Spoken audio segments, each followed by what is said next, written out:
VRC का section वैसे तो बड़ा आसान दिखाई देता है और आपको श्योर होता है कि मेरा ऑप्शन बिल्कुल सही होगा, लेकिन जब सोल्यूशन देखते हो तो समझ में नहीं आता कि कैसे वो ऑप्शन गलत हो गया। जब मैंने कैट एग्जाम की तैयारी की थी तो मेरे 99 परसेंटाइल आई थी और वीआरसी में मेरी परसेंटाइल थी 98, लेकिन इस समय अप्रैल मई के around I was only scoring 20 to 30 percentile, जिसको फिर मैं इंप्रूव करके 98 तक लेके गई थी। तो इस वीडियो में मैं आपके साथ कुछ की स्ट्रैटेजीज और ट्रिक्स शेयर करूंगी जिनके कारण आप वीआरसी में सही आंसर तक पहुंचना सीख जाओगे। तो सबसे पहले स्टार्ट करते हैं सिलेबस के साथ। मैं आपकी स्क्रीन पे वीआरसी का सिलेबस शो कर रही हूँ। इस शीट का लिंक मैं डिस्क्रिप्शन में भी ऐड कर दूंगी। Top 4 things are a part of CAT exam while the other are non CAT. So 4 CAT वाले कौन से हैं? Reading comprehension, para summary, para jumbles and odd one out. क्योंकि मैंने सिर्फ कैट एग्जाम दिया था तो मैंने बाकी के टॉपिक्स नहीं किए थे। आप चाहो तो उनको कर सकते हो अगर आप बाकी के एग्जाम्स भी कंसिडर कर रहे हो। ये जो एक रीडिंग कॉम्प्रिहेंशन है प्लस 3 वीए के टॉपिक्स हैं, यानी कि वर्बल एबिलिटी के टॉपिक्स हैं, उनमें से आपको किस पे ज्यादा फोकस करना चाहिए? जो 24 क्वेश्चन वीआरसी में आएंगे उनमें से 16 क्वेश्चंस आरसी के होते हैं, यानी कि ऑलरेडी उसकी वेटेज सबसे ज्यादा है। तो जिस तरह से आप इन दोनों को साथ लेके चल सकते हो दैट इज कि आपका मेजर फोकस रहे रीडिंग कॉम्प्रिहेंशन पे और वीए क्वेश्चंस को आप फिलर्स की तरह यूज करो। फिलर्स मतलब जब आप ब्रेक लेने लगो या आप रीडिंग कॉम्प्रिहेंशन से बोर हो जाओ तो कुछ क्वेश्चंस वीए के टेकअप कर लो प्रैक्टिस के लिए। At least that is how I prepared. अब बात करते हैं आपकी डेली रूटीन की, यानी कि डेली आपको कितने रीडिंग कॉम्प्रिहेंशन और वीए क्वेश्चंस को सॉल्व करना चाहिए। सो जनवरी से लेके मार्च तक मैं डेली बेसिस पे 3 to 5 आरसी सॉल्व करती थी और ऑलमोस्ट 20 to 30 वीए क्वेश्चंस जिस दिन मैं आरसी नहीं करती थी। फिर अप्रैल से लेके जुलाई तक मैंने रीडिंग कॉम्प्रिहेंशंस को इंक्रीज कर दिया था 5 to 7 पे और वीए क्वेश्चंस जिस दिन आरसी नहीं किया हो गए थे 30 to 50। जुलाई ऑनवर्ड्स मैंने डिसाइड किया था कि जितने मेरे से हो पाएंगे पर डे उतने करूंगी, क्योंकि उस समय आप मॉक्स भी दे रहे होते हो, पास्ट ईयर पेपर्स भी ट्राई कर रहे होते हो, सो आप ऑलरेडी बहुत सारे आरसीएस कर रहे होते हो। अब आते हैं प्रिपरेशन मटेरियल, यानी कि कौन से रिसोर्सेज को आप यूज कर सकते हो। तो सबसे पहले है ऑनलाइन रिसोर्सेज। इसके अंदर जितना भी आप रीडिंग करते हो, जैसे आपने सुना होगा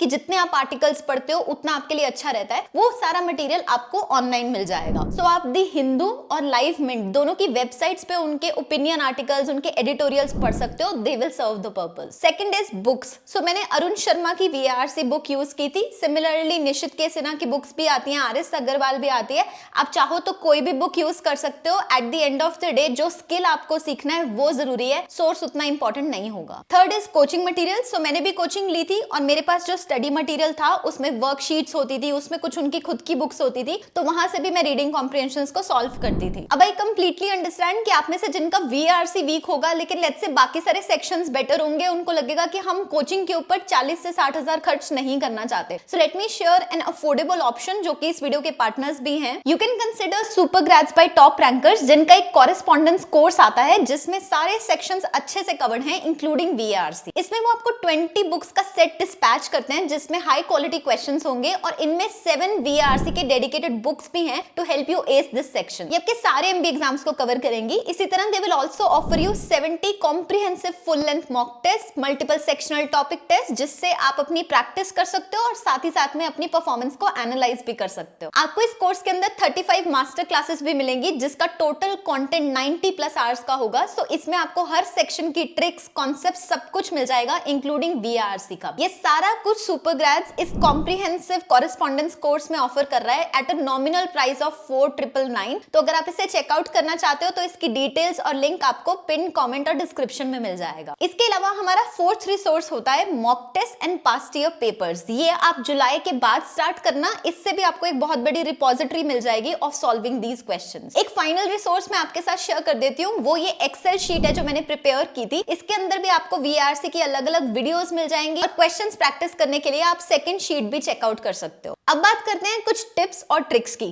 जब मैंने आरसीएस की प्रिपरेशन की थी मैं ना टाइम लिमिट लगाती थी और फिर उसके बाद मैं सॉल्व करना शुरू करती थी। मुझे बड़ा कॉन्फिडेंस होता था कि मैंने सही ऑप्शन मार्क किया है, लेकिन जब मैं सोल्यूशन चेक करती थी तब वो बिल्कुल ही अलग निकलता था। खैर एनीवे, मैंने सोल्यूशन से सीख भी लिया, मुझे लगा चलो अब मुझे समझ में आ गया है, लेकिन अगली बार मैंने आरसीए अटेम्प्ट किया तो फिर गलतियां हो रही हैं। सो मैं मई जून तक तो समझ ही नहीं पा रही थी कि इस सेक्शन में अपने स्कोर को स्टेबलाइज कैसे करते हैं। इसमें सबसे पहली ट्रिक जो आपको पता होनी चाहिए that is improving your reading. बहुत टाइम बाद मुझे सही से पढ़ने का तरीका समझ में आया था जिसको बोलते हैं पैराफ्रेजिंग। पैराफ्रेजिंग का मतलब मान लो एक पैसेज है, उसमें 6 पैराग्राफ्स हैं टोटल। आप हर पैराग्राफ को फटाफट से पढ़ो और एक छोटी सी फ्रेज लिखो जो उस पैराग्राफ को समराइज करती हो। अगर आप आपको लगता है कि आपको उस पैराग्राफ का मतलब ही समझ में नहीं आया, तो कम से कम कुछ ऐसे इंपॉर्टेंट कीवर्ड्स लिख दो जिससे आप बाद में उस पैराग्राफ पे वापस आ पाओ जब आप क्वेश्चन देखोगे। इससे ये होगा कि आपके पास पूरा पैसेज 6 फ्रेजेस में आपके दिमाग में रजिस्टर हो जाएगा। आपको कुछ भी याद नहीं होगा